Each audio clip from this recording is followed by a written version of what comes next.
hốt dạ màu nữa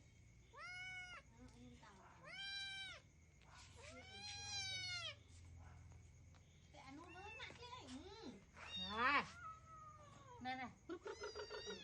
rồi theo ôi chắc biết quá rồi ôi vào anh bên cái ăn nè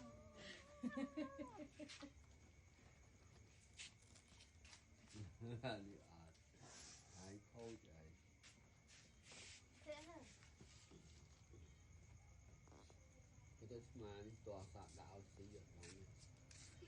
liên là hốt hơi sợ cho các bạn sư bạn bạn